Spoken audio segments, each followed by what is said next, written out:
Hello everyone, this is the Professor Z, and man, this episode really hit different. Made in Abyss episode 10 pulled the feels out of me and then proceeded to beat me over the head with them. This episode is something special, and I can't wait to discuss it here today with all of you. So, let's not waste any more time and dive right into Made in Abyss episode 10, titled All That You Gather. So this episode starts up with Nanache and Bailiff just as episode 9 had left off. Nanache, having just woken up, is shaken as she recalls the memories given to her by Bailiff.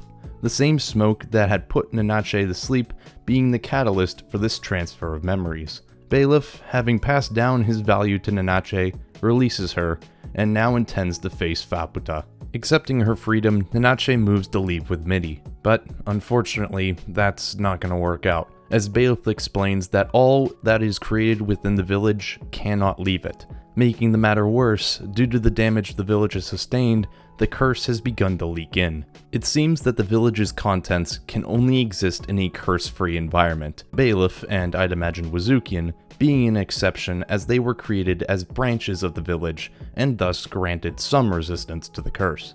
This revelation is a slap in the face to Nanache, as she's being forced to say goodbye to Midi all over again. I'd like to take a moment to commend this slight blur to the image as the events are told through Nanache's eyes. It's a small detail that really affects the mood of the scene. Gathering her resolve, Nanache begins to leave, understanding that what comes next should be done by her hands this time. As she walks, Nanache tells Midi all about what she's learned while on her adventures with Riko and Reg. This moment is fleeting, however, as Midi begins to dissolve into nothing. I won't lie to you all, this made me tear up a bit. It's such an excellently crafted scene, and by itself already makes this a great episode. As Nanache is lamenting the loss of her friend, the little Narahede from Bailiff's home come to her bearing a package. Inside is a pair of clothes crafted from materials gathered outside the village, a final gift before they too fade to nothing. Bailiff and Nanache then head off towards Faputa. Meanwhile, at the massacre, no sugarcoating this, Reg wakes up after having used the incinerator earlier. Luckily, during his nap, Gaborone has been protecting the others from Faputa's wrath. And that wrath is so brutal! Honestly, if I wasn't already, I'd have to throw a filter over this out of fear of YouTube's wrath. What makes it even better though is how well animated this moment is. It is so smoothly animated with no lag time between movements. It is just one continuous, fluent motion. So, a round of applause for this brutally gorgeous animation. As far as story goes though, Faputa has been completely blinded by her rage, and is now destroying everything in her path, including this poor sod as Faputa literally goes down his throat and proceeds to tear him apart from the inside. As the villagers continue to fight back, the balancing steps in and begins to tear at them as well. Meanwhile, Wazuki and Vueko watch on as Wazukian contemplates his plan, whatever it might be. Back to Riko and Reg, Riko wishes to do whatever she can to save the villagers in their home. Thus, Reg steps up in order to stop Faputa. His excuses to stop the bloodshed fall flat, however, as Faputa sees right through them, which leaves violence as the only remaining option, as Faputa plans to beat Reg's lost memories back into existence. This leads us to a flashback of Faputa and Reg's first meeting. After Gaborone had an unfortunate run-in with the Ryukazai, Faputa's crying draws Reg towards the commotion. Wishing to help, Reg approaches. The issue though is that the languages they speak are worlds apart, so Faputa just ends up attacking Reg instead. Back to the present though, which is something I'll be saying a few times in this video, so strap in. As Faputa reminisces about their first meeting, the balancing heals Faputa's wounds, and Reg realizes that as long as the balancing is present, this battle won't end well for him. Although what happens next is still pretty freaking bad for Reg, as Faputa proceeds to shove her arm down his throat and wave him around like a human sock puppet. Luckily for Reg though, this little guy saves him as Faputa just throws Reg at him. Hoping that having been turned into a human sock puppet would have jogged his memory, Faputa asks once again if Reg has remembered anything. To be expected though, being turned into a sock puppet has left Reg quite miffed, and he ridicules Faputa for not acting like the princess she says she is.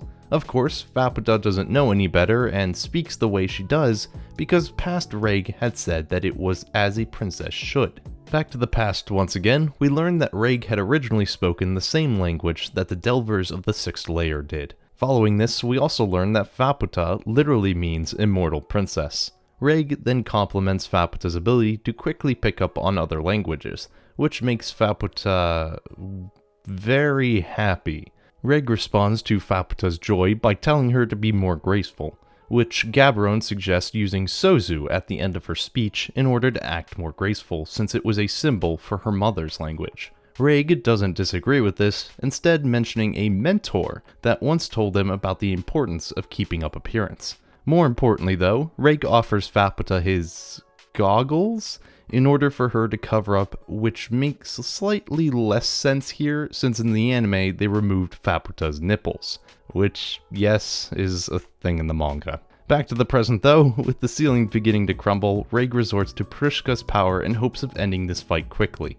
Donning the drip once more, Reg literally melting the ground with his first step, rockets forward, entangling Faputa as he passes by. Faputa doesn't take kindly to the fact that the stone that she had brought to be carved was now being used against her. The reason Faputa had taken Prushka without saying anything is because she believed that if Riko and Prushka were meant to be, that they would find each other regardless. Faputa and Reg then tumble outside where it is currently raining molten iron, and with the roof of the village destroyed, its inhabitants are now in jeopardy. Seeing this, Wazukian uses his own body in order to erect a protective net around the village, at least temporarily, since we know that things born within the village cannot exist outside of the village for very long. Moving back to the past one final time, Reg watches the iron rain with his Faputa hat on for protection.